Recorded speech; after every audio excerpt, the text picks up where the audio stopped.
నమస్తే, welcome to ఈహా TV.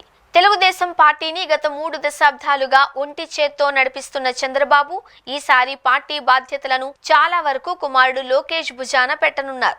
ఆయనను working president గా చేస్తారు అన్న చర్చ అయితే సాగుతోంది.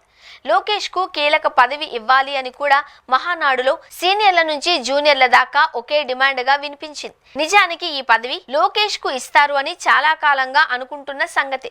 ఈ పదవి కనుక లోకేష్ కి అప్పగిస్తే చంద్రబాబు పూర్తి స్థాయిలో ప్రభుత్వ కార్యక్రమాల మీద నిమగ్నమవుతారు అని, ఆయన పూర్తిగా ప్రభుత్వం మీద ఫోకస్ చేస్తారు అని పార్టీ వర్గాల సమాచారం.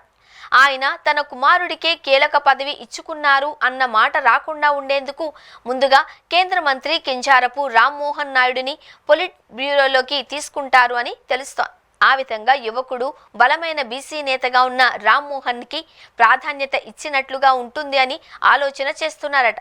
ఆ తర్వాతనే లోకేష్ కి కీలక పదవి దక్కుతుంది అని సమాచారం. లోకేష్ కి టీడీపీలో ప్రాధాన్యత ఇస్తూనే కింజారపుని కూడా ఆయన పక్కనే ఉంచే ఏర్పాట్లు చేస్తున్నారు అని భావిస్తున్నారు. దానివల్ల బీసీల పార్టీగా టీడీపీకి ఉన్న ముద్ర చెదిరిపోకూడదు అని భావిస్తున్నారట. పైగా రామ్మోహన్ విద్యాధికుడు, చురుకైన నాయకుడు, మంచి వక్త, పార్టీకి వీర విధేయుడిగా ఉన్నారు. దాంతోపాటు తనకు అప్పగించిన కేంద్ర పౌర విమానయాన శాఖను ఆయన విజయవంతంగా నిర్వహిస్తున్నారు. లోకేష్ యువ బృందంలో నంబర్ 2గా రామ్మోహన్ ని చెబుతున్నారు. లోకేష్ కి ఫ్యూచర్ లో తోడుగా, అండగా ఉండేలా రామ్మోహన్ ను ఇప్పటి నుంచే ముందుకు తీసుకొని వస్తున్నారు అని అంటున్నారు.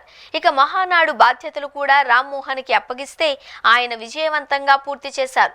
ఇవన్నీ చూసిన మీదట లోకేష్ కంటే ముందే ఆయనకు పార్టీలో కీలక స్థానం దక్కుతుంది అని సమాచారం.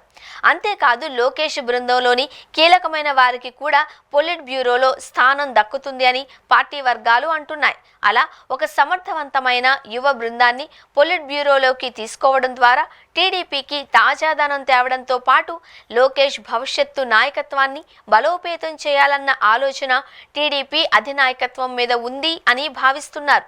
ఇప్పుడున్న పరిస్థితులు చూసుకుంటే ఉత్తరాంధ్రలో కింజరాపు రామ్మోహన్ నాయుడు తిరుగులేని నాయకుడిగా టీడీపీలో అవతరించనున్నారు. అంతేకాదు లోకేష్ ఫ్యూచర్లో నంబర్ 1 అయితే రామ్మోహన్ నంబర్ 2గా ఉంటారు అని కూడా చెబుతున్నారు.